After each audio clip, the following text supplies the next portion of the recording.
Hello, and welcome to the Age Guide, Perspectives on the Aging Journey. We are here to be your personal age guide and enhance your quality of life on the road ahead. In this episode, part 2 of our series, Supporting Older Adults Who Are Parenting Again, we continue our celebration of our 50th anniversary theme, the Great Reconnection. We're talking about helping build connections and supports for a very special group of older adults, those caring for children. Some are grandparents, some are aunts, uncles, or even unrelated friends. But they are all caregivers who have found themselves parenting children in their 60s and beyond. A group of these dedicated kinship caregivers found a champion in Assistant Majority Leader Natalie Manley, who represents District 98 in the Illinois General Assembly. In this interview, Leader Manley explains how her passion for supporting older adults raising children inspired a legislative advisory committee to help elevate the voices of these kinship families in Springfield. Let's listen in.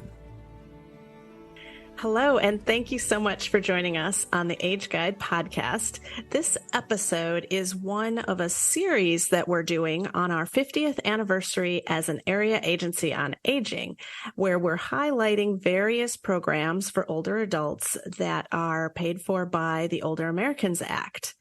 And I am privileged to have with me today Representative Natalie Manley, who is the Assistant Majority Leader of the Illinois General Assembly, representing District 98, which, if I'm correct, covers parts of Bolingbrook, Plainfield, Romeoville, and down into Joliet. Is that right? A little bit of Crest Hill as well. And Crest Hill as well. Mm-hmm. A large, oddly shaped district. So. Yeah, it is narrow, but you can get from end to end in about 25, 30 minutes. So, that's a nice size. Yeah. That's a nice size. So Leader Manley is a staunch advocate for older adults and a champion for Age Guide's priorities, like supporting veterans, mental health, preventing scams, and supporting older adults, particularly those raising children. As we're recording this, it's still November, which is National Family Caregivers Month. And we've been talking about this very specific caregiver population of kinship care, or grandparents raising children, older adults raising any kind of a child in their 60s and beyond. And Leader Manley has been leading a support group for these folks in her district and championing their cause in Springfield. So I'm excited to talk with you today about that. To start us off, Leader Manley, can you please give our listeners a little background about yourself and your role in the state legislature? Sure. Thank you for having me here. I appreciate it, Gretchen. This is exciting for me. I wish every piece of legislation I sponsored had this much attention, but I think we've really struck a chord on the grandparents raising grandchildren issue. Yes. I've been in the legislature 11 years. I'm about to finish up 11. Run every 2 years for office. So this next election will be my 7th time. Okay, so that's coming up quickly. Yes. Yeah, it'll be here before you know it. Like suddenly I became a grandparent. So it's all kind of congratulations. Well, he's been here a little while, but in the blink of an eye, I guess is my point that, you start out in one decade and sooner or later you're in another and you don't know how the time went by so quickly. Yes. I am the Deputy Majority Leader of the Illinois House of Representatives. I serve in the House with a number of talented and great people on both sides of the aisle. And been doing that, like I said, this will be my 11th year. And it's been wonderful, heartbreaking, stressful, magical, all rolled into one. So it's probably helping people is the best thing, the best work you can do, but actually solving problems is to make people's lives better is really the icing on the cake. And we've been through quite a bit. You know, when I think back, people say, what kind of legislation do you, one year rolls into the next, but your mind resets and you move past the issue. You solve one problem, you're on to the next. And there is no lack of problems to solve, right? That's true. And that's not just in Illinois, that's nationwide, and every walk of life. We all have issues, things we could do better. Yes. And so I'm right now on the bright side of COVID. You know, there was a dark. There were some dark days there. They were. I last March and April, we were getting through some budget things, and it was difficult. And somebody was complaining, and I said, "Well, at least we're not stacking dead bodies in refrigerator trucks, because that's what we were doing 3 years ago." Mm-hmm. And so we can handle the rest. We can deal with this. We can solve the problems. We just have to be committed to solving the problem and see it through to the end. It really puts things in perspective. It does. And it's so easy to forget, though, how quickly we forget. I mean, in some ways, COVID feels like just yesterday, and I can never even remember what years that was because it's all just a blur. But it's also easy to just get right back into what we think of as normal again, and to forget about what we went through and the lessons that we learned through that. And it was especially impactful on older adults. On families, older adults. Mm-hmm. If there was a weakness in a relationship, COVID exposed that weakness and destroyed things. I mean, there's some really, if you want to be positive about COVID, there are some wonderful things that have happened now as a result of it. We learned to adapt. But one of the major stressors on families during COVID was isolation, not being able to get to the doctor. Some people, the opposite of isolation, had too much togetherness during that time, and it kind of exposed some things that maybe being busy in their daily lives didn't point to, right? So one of the things, and this is how we got to the grandparents raising grandchildren legislative advisory committee, is the committee that I formulated. The group, the support group, is run by Mary White and has been meeting for many, many years. And they invited me to come to the group because I was interested in this phenomenon that was happening out there. We lost a lot of people during COVID. We did. A lot of people, young and old, a lot of people got lost during COVID. Fell through the cracks. There was a lot of drug use. There was a lot of stress. There was a lot of mental illness. There was a lot of things happening that affected the family. One of the byproducts of that situation is grandparents suddenly had their children and their grandchildren in their homes. A lot of people lost their jobs. They couldn't afford to live in their own homes. Right. In addition to that, the world just got to be too hard for some people. Some of the parents of these grandchildren vanished, whether they died, just disappeared, were lost to the strains of mental illness. And I want to put in mental illness, I want to be very clear that it manifests itself in what you would normally, depressions and some of the more severe mental illnesses like bipolar disorder and schizophrenia, but also drug use and alcohol use. There are things that that get categorized differently than mental health. And I want to be clear that mental health mental illness is a disease of the brain, as is addiction. Right. And so some people succumb to that. End result is I had a lot of grandparents raising little people. And And they weren't just grandparents. I'm going to tell you, some of them were siblings. Some of them were aunts and uncles. Some of them are neighbors. Some of them were the lunch lady at Some school. are even unrelated, but they're Right. like family, and they stepped into the gap and started raising kids again. Exactly. When they thought they were finished. And being a grandparent, my daughter is a single mom. I know how grandparents think. When I presented my bill, which in essence we'll talk about, but created the pilot program here in Will County that is going to be run by the Senior Service Center of Will County, who was a top-notch organization. I said to people, grandparents would die for their grandchildren. And in many cases they are. Because in order to afford things for a little person, you will forego your own medicines. You will forego your own nourishment. You will forego an awful lot, your own doctor's appointments, so that you can provide for these little people.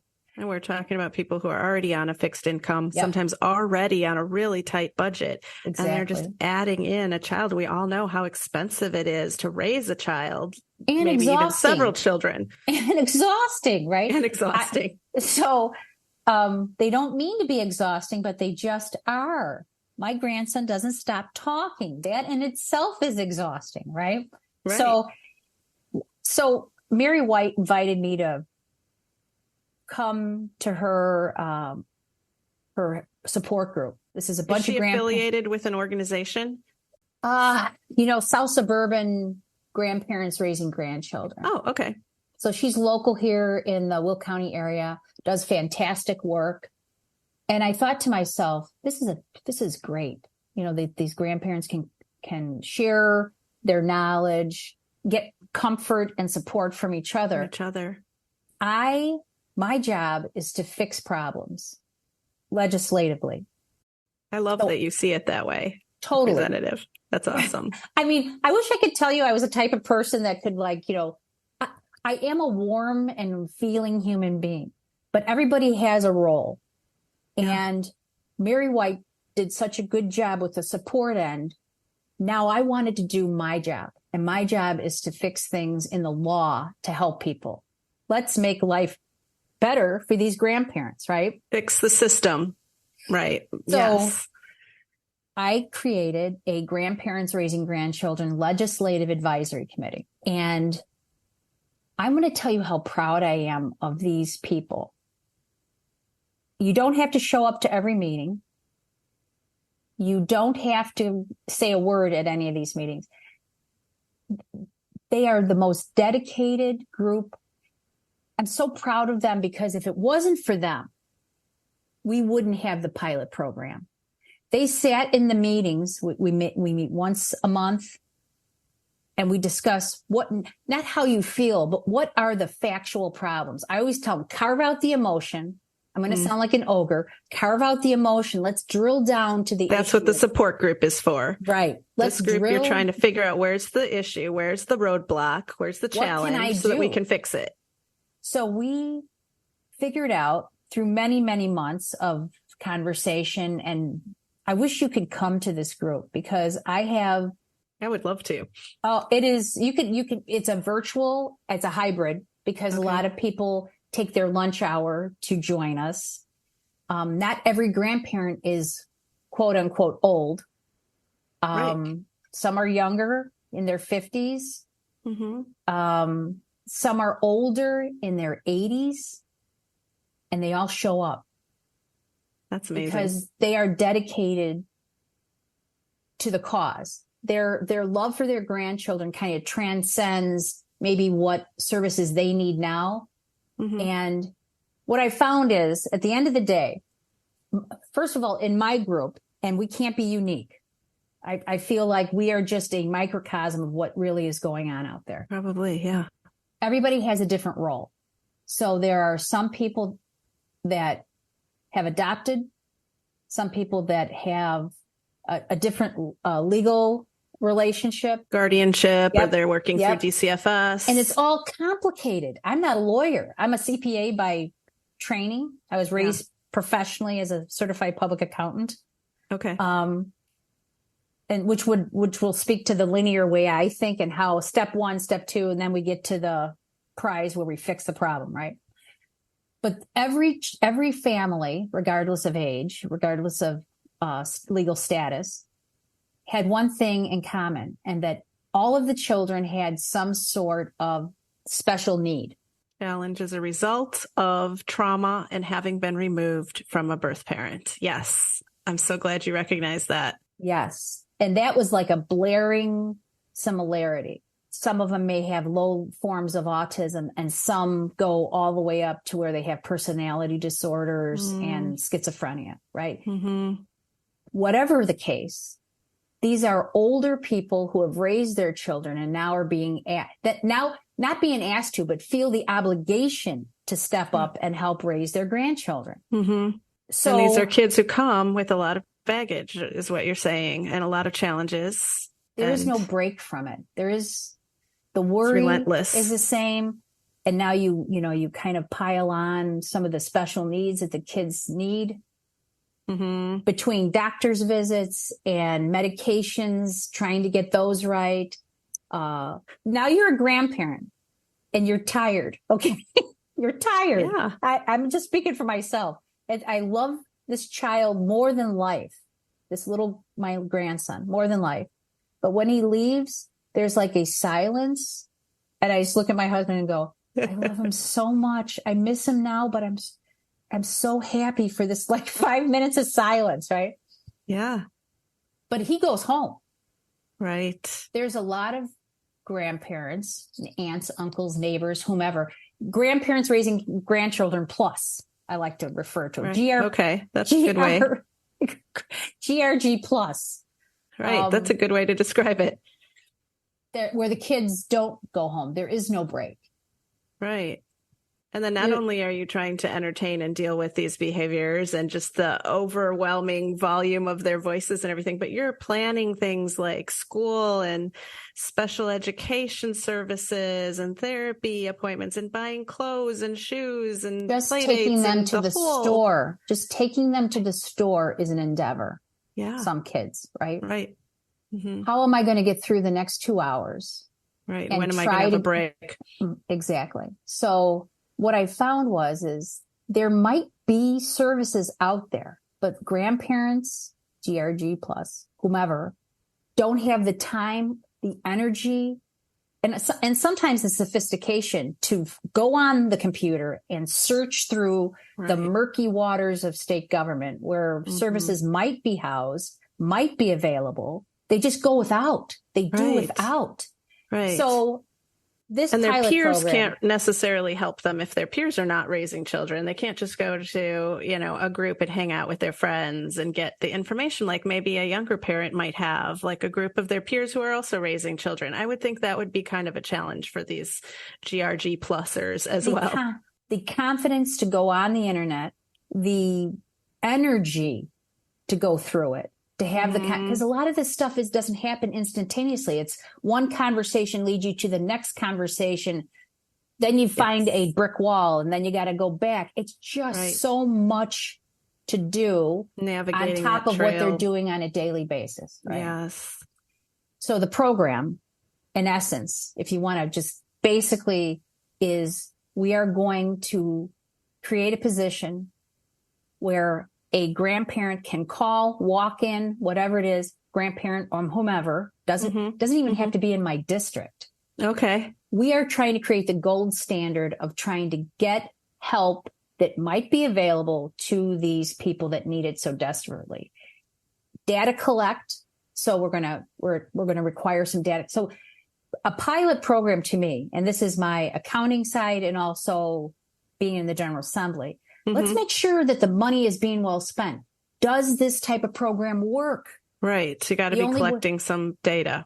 Right. So I've selected people in the senior services of Will County that are more than capable of creating and running this program, but also are responsible enough to collect the data so that we can analyze it and decipher this worked, this didn't work. How should we change it? And kind of tweak and adjust it as we go.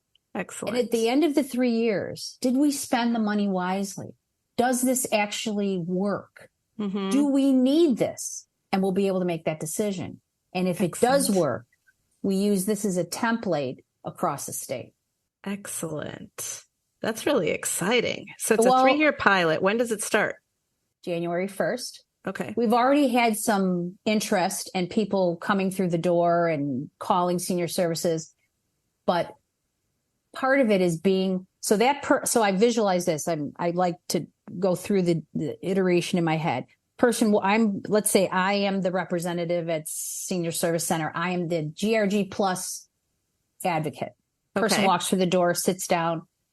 My job is to help find out what they need, connect them to what they need. And if it's not there, let Representative Manley know we need this. Okay. We need this. This is a common theme. Yes. Let's actually do something that works based on facts. What a novel approach to government, right? Let's do something that might work, or find out if it's not necessary. I mean, it's going to have to be a little flexible. I would think if I had to guess, I'm going to guess we're not unique here, and that this issue transcends representative districts, counties in Illinois, and even states. Definitely. So I hope that we find that the service works, and that we can somehow make raising children that aren't your own, right? That you've had the honor to serve as their caregiver, caretaker. We can help you with that. Yes. Being a grandparent is the biggest honor of my life. It doesn't mean it's easy. Right.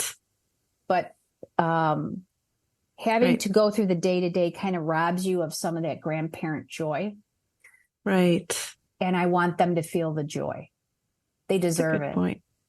That's a good point. And yeah, I think that's very, very important. And I want listeners to understand too, that because we talk about these challenges because we're trying to fix things, but there are also a lot of benefits to kids who are raised by grandparents. The research shows that they get some very unique benefits from being raised by a grandparent. They tend to have very good social interactions with all age groups.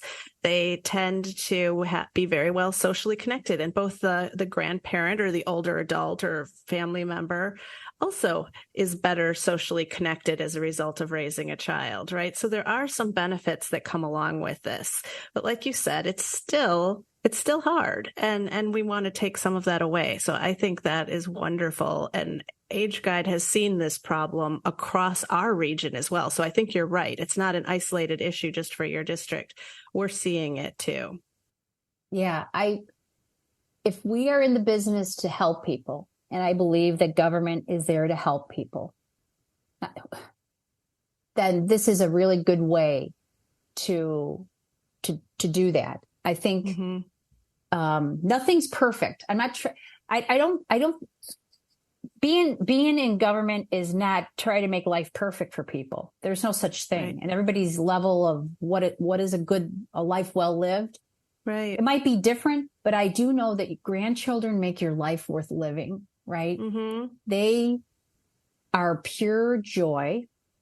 Little people are pure joy. When at the end of the day, when the talking stops and the meltdowns are over and you look at them, I don't know how else to describe it, but my heart is so full of love.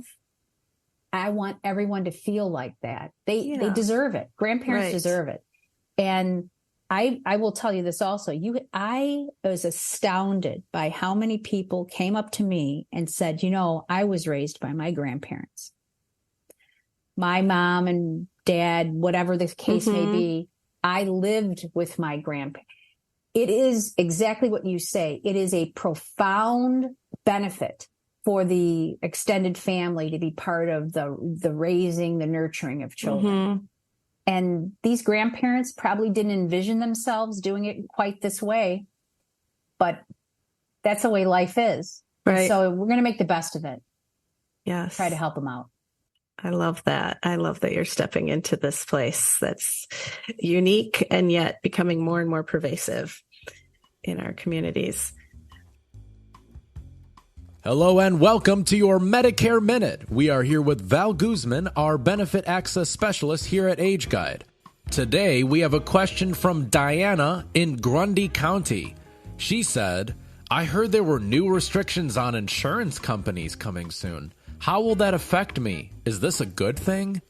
Medicare started enforcing new rules that limit how often insurance agents call you, when they can send you mailers, and prevent salespeople from requesting your personal information. Agents can pressure you into signing up for something by using threatening language that can sound like you're losing coverage or benefits. One of the goals of these new rules is to have advertising that's less confusing and that doesn't misrepresent the benefits that these plans offer.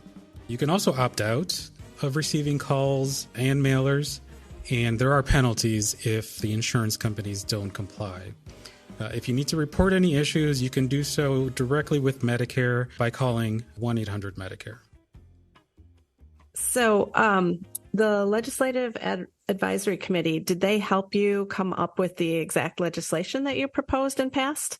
So their job, we had staff on from Springfield every meeting via Zoom on a big screen, and they listened to everything. We kind of put together months of conversation, and there's a lot of problems, right? Everybody has their unique, if it wasn't somebody trying to get their grandchild registered at school, trying get their doctor immunizations. There's so much that grandparents were dealing with, but I felt like if we can help them go from point A to point B in a streamlined way without all the roadblocks and misinformation, that would be a huge help. So we moved the way a little bit. To answer your question, yes, they, through their conversation and their sharing their stories, we came up with this to be step one of trying to help these grandparents. Yes. Awesome.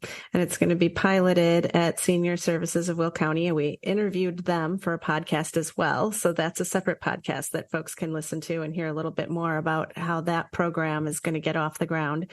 But I assume that your advisory committee will keep going through all of this and be looking at the data and trying to decide how to tweak it. And well, we've got a lot of problems, right? So step one, we're going to do that. I want to also mention that the Grandparents Raising Grandchildren Legislative Advisory Committee was present when Governor Pritzker came to district to sign the bill into law. Oh, that's exciting. They were in the audience. I gave a speech and mentioned each one of their grandchildren's names. Oh, that's awesome. That this work that we did collectively, that I credit to them 100%, was on behalf of this one's grandchild, that one's grandchild, this one's grandchild. Oh, and they all got a pen. Amazing. The governor's like, how many pens do you want me to use? I said, I've got a big group. You're going to have to keep changing pens. So they all got their pen. They deserve the recognition. Yes, this was some serious work. I have 80-year-old people in the dead of winter coming from a parking lot into the meeting because they know how important this is. That's so awesome that they can see the big picture, really, when they're down in the weeds with these kids. And they are willing to take this step, like you said, to go out in the dead of winter to make a difference and have an impact on this. That's awesome. Instead of staying home and taking a nap, they come to my meeting. Right? Yeah. So this is a level of dedication that only grandparents can do. That is special. That is so awesome. Yeah. So I'm really proud of them. They deserve the credit. I'm just doing my job. The job people elect me to do. I'm doing my job, and I am honored to be with them. They're doing the hard work. So yeah, it was a shot. It was like life breathed into my weary legislative sails, because sometimes things get really tough in Springfield. Right. Oh, I bet. Each session has its challenges, and I needed it. I needed it both as a human being and as a legislator, to see something great happen for these people that were really struggling. Yes.